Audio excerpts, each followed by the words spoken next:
Depuis le 20 janvier 2024, un nouveau poste de péage est en service sur la route de Ségbé, dans la banlieue sud-ouest de Lomé, au Togo. La ministre des Travaux publics, Zuriatou Kassa Traoré, a officialisé son ouverture gérée par la Société autonome de financement et de l'entretien, SAFER. Ce poste vise à renforcer la capacité de mobilisation de financement pour l'entretien routier, avec des besoins estimés à 53,27 milliards de francs CFA, dont 47% seront couverts par les 23,5 milliards de francs CFA prévus pour 2024. En 2023, la SAFER a dépensé 37,9 milliards de francs CFA pour le maintien du réseau national grâce aux taxes collectées aux différents postes de péage du pays.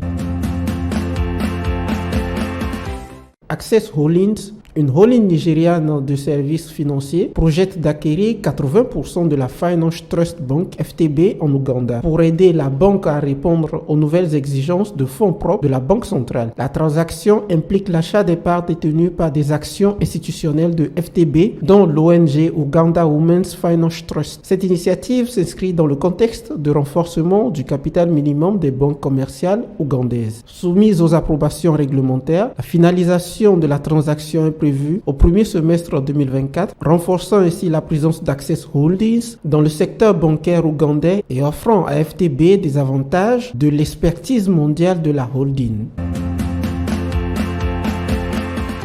Société Générale et la Société financière internationale SFI ont conclu un accord visant à accélérer la finance durable dans les domaines en développement. Au cours des 10 dernières années, ils ont cofinancé plus de 60 transactions, mobilisant plus de 20 milliards de dollars pour des projets d'accès à l'énergie, à l'eau, à l'agriculture durable et d'autres infrastructures de développement de base dans les PME du secteur privé. L'initiative s'inscrit dans le plan stratégique de la Société Générale, dévoilé en septembre 2023, soulignant son engagement envers la finance durable avec un accent particulier sur les partenariats clés, y compris celui de la SFI.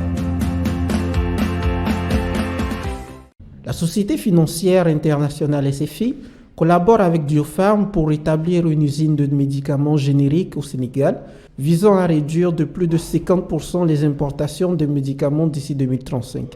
Ce partenariat technique vise à renforcer les compétences locales de Diopharm et à améliorer sa capacité de fabrication. Le projet soutenu par la SFI cherche à dynamiser l'industrie pharmaceutique sénégalaise. En 2022, le Sénégal a dépensé plus de 170 milliards de francs CFA pour couvrir 80% de ses besoins médicaux, soulignant l'importance de cette initiative.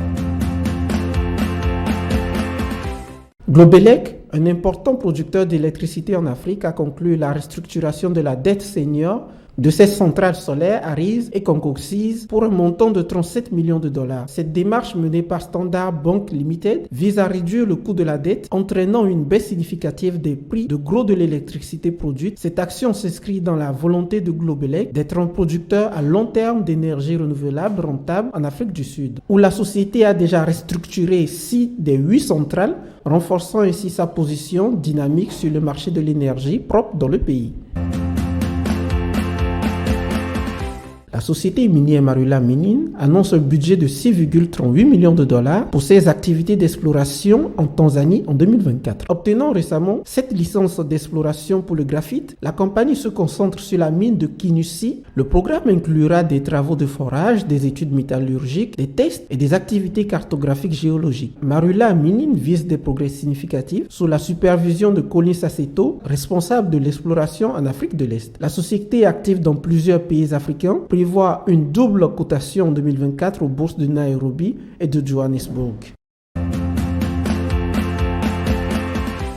Le Fonds monétaire international FMI verse 600 millions de dollars au gouvernement ghanéen, faisant grimper le total de l'aide à 1,2 milliard de dollars sur les 3 milliards prévus. Cet appui fait suite à l'accord de restructuration de la dette extérieure du Ghana. Le pays a également finalisé un accord avec ses principaux créanciers, facilitant le déblocage de l'aide du FMI. Les autorités ghanéennes voient cette étape comme un progrès significatif, soulignant la stabilité des réformes en cours. Le FMI, tout en approuvant le programme de réforme du Ghana, prévoit une croissance de 4,4% en 2025, stimulée par la reprise économique, l'aide financière et la restructuration de la dette.